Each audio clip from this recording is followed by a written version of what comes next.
พิธีประกาศแต่งตั้งตำแหน่งงานและเลื่อนชั้นให้นายและพลทหารกองบัญชาการทหารแขวงบ่อแก้วได้จัดขึ้นวันที่15มังกรนี้ที่สโมสรกองบัญชาการทหารแขวงโดยการเป็นประธานของสหายพันเอกอำพันธ์ไสยสุบัติรักษาการหัวหน้าการเมืองกองบัญชาการทหารแขวงบ่อแก้วมีบรรดาคณะพักคณะบัญชา6ห้อง5กองบัญชาการทหารเมือง3กองพันโรงเรียนโรงหมอกองห้อยเอกราชตลอดฮอดพนักงานหลักแรงจากบรรดากรมกองอ้อมข้างเข้าห่วม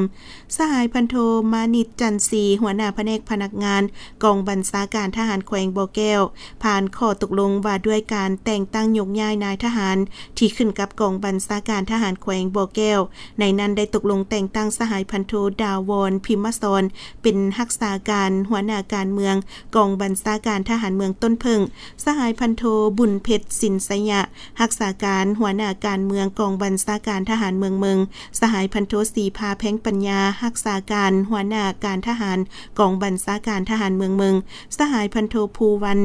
อินพยาราชเป็นรักษาการหัวหน้าแผนกป้องกันภายในห้องการเมืองสหายพันโทนางสุขสาครวงลอคำเป็นรักษาการหัวหน้าแผนกอัยการห้องการเมืองและยังได้แต่งตั้งตำแหน่งงานอีกจำนวนหนึ่ง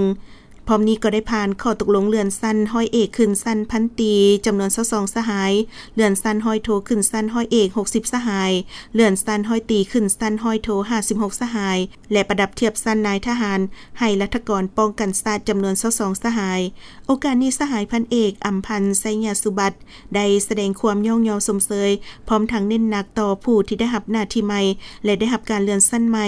ต้องเป็นเจ้าการในการปรับปรุงหน้าที่เวียกงานยกสูงความรับผิดชอบเสื่อมซึมบรรดามติต่างๆของพรรคของรัฐฝึกฝนหล่อหลอมตนเองสองหูหำเหียนดุมันขยันเพียรเพิ่งตนเองกุ้มตนเองและสร้างความเข้มแข็งด้วยตนเองเป็นแบบอย่างน้ำหน้าให้แก่มหาชนในทุกขบวนการต้องมีคุณธาตุการเมืองนักแน่นมีแบบแผนวิธีเหตุเวียกที่ทันสมัยยกสูงต่อหน้าที่เวียกงานที่ได้รับมอบหมายให้มีผลสำเร็จรักษาได้ความสามัคคีเพื่อพร้อมกันปรับปรุงก่อสร้างกรมกองให้มีบาทก้าวใหม่เติบใหญ่ขยายตัวขึ้นเป็นก้าว